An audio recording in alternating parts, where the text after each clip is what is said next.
समरपुर गांव में सुधा नाम की औरत अपने 2 बेटों के साथ रहती थी।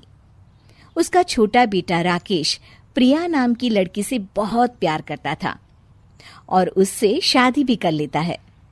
सुधा को वैसे तो इस रिश्ते से कोई परेशानी नहीं थी, लेकिन प्रिया में एक कमी थी कि वो हकला कर बात करती थी और इसी वजह से सुधा अपनी बड़ी बहू मधु के साथ मिलकर उसका मजाक बनाती रहती थी।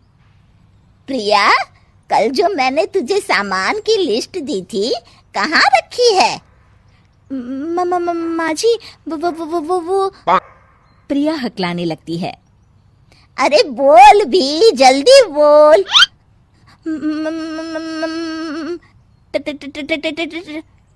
टेरेस पर? ना,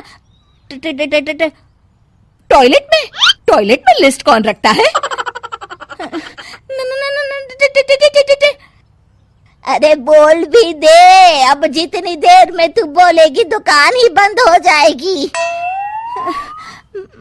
माँ जी, टेबल पर रखी है आपके हाँ, कमरे में रखी है, आ गया समझ में। प्रिया, वैसे आज खाने में क्या बन रहा है? दीदी, खाने में अरे बस रहने दे, मैं खुद ही देख लेती हूँ जाकर। जब तक तू बोलेगी सुबह नाश्ते का टाइम हो जाएगा। वो दोनों हमेशा प्रिया का मजाक बनाती रहती थी। मम्मी जी, मैं सोच रही हूँ कि क्यों ना कल अपनी कुछ सहेलियों को घर बुला लूं। क्यों भाई, किस खुशी में?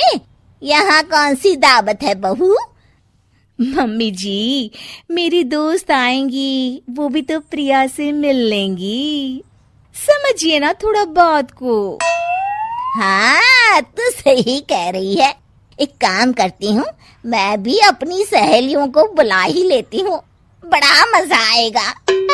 प्रिया मधु और सुधा की बातें सुन लेती है और अपने कमरे में चली जाती है। तो ये दोनों ने मेरा मजाक बनाने के लिए सबको घर पर बुलाया है। अब मैं क्या करूंगी? एक काम करती हूँ, इस घर से चली जाती हूँ। प्रिया अपना सामान पैक कर रही होती है, तभी उसके पति का फोन आ जाता है। हेलो प्रिया, सुनो, आज ना हम फिल्म देखने चलेंगे, तैयार रहना। और सुनो, वो नीले रंग की साड़ी पहनना, तुम पर बहुत अच्छी लगती है। जी। प्रिया फोन काटती है और सोचने लगती है। नहीं, इतना प्यार करने वाला पति छोड़कर मैं नहीं जाऊंगी और न ही मैं हार मानूंगी। अगले दिन पार्टी में एक एक करके सुधा और मधु की सहेलियां आने लगती हैं। जा बहू, प्रिया को ले आ, सब आ गए हैं। हाँ मम्मी जी, अब आएगा असली मजा।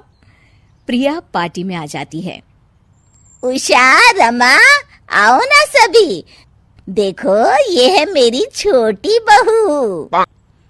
नमस्ते जी, मेरा नाम है प्रिया जी। प्रिया हर बात गाकर कहती है। अरे प्रिया, तुम गाकर नमस्ते क्यों बोल रही हो बेटा? क्योंकि मैं गाऊंगी नहीं तो हकलाऊंगी जी। हकलाऊंगी? तो क्या तुम हकलाती हो?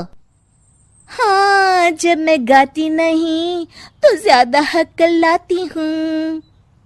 प्रिया को ऐसे गाता हुआ देख सब लोग बड़े हैरान हो जाते हैं।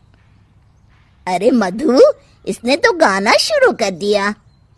कोई नहीं मम्मी जी, अब तो सब इस पर और हंसेंगे। सही कहा तूने। अरे पर ऐसे हम तुमसे बात कैसे करेंगे प्रिया? तो क्यों ना इस पार्टी में जान डाली जाए, इससे और मजेदार बनाया जाए। जिसे जो भी करनी हो बात, वो गाकर करे अपना संवाद। हाँ, ये तो अच्छा आइडिया है। क्यों ना हम एक गेम खेलें कि जो गाकर नहीं कहेगा अपनी बात, हो जाएगा इस गेम से आउट। सब एक दूसरे की तरफ देखने लगती हैं और खुश हो जाती हैं। वाह बहू, क्या तरकीब निकाली है, तूने तो पार्टी में जान डाली है। सुधा और मधु की सभी सहेलियां प्रिया से गाकर ही बातें करने लगती हैं और सबको पार्टी में बहुत अच्छा लग रहा होता है। उषा आंटी, ये भरता ट्राई किया क्या आपने? नहीं नहीं, ला दे तू। अरे उषा आंटी आउट हो गई हैं, इन्होंने गाना नहीं गाया। आउट तो आप भी हो गई हैं, कोमल जी गाना तो आपने भी नहीं गाया। ओफो, सुधा और मधु से कोई बात ही नहीं कर रहा होता है, सब प्रिया से ही बात कर रहे होते हैं। सबके जाने का टाइम हो जाता है। मधु, तुम्हारी देवरानी तो गेम में जीत गई। सच में बहुत ही हंसमुख है प्रिया, हम तो फिर आएंगे उससे मिलने।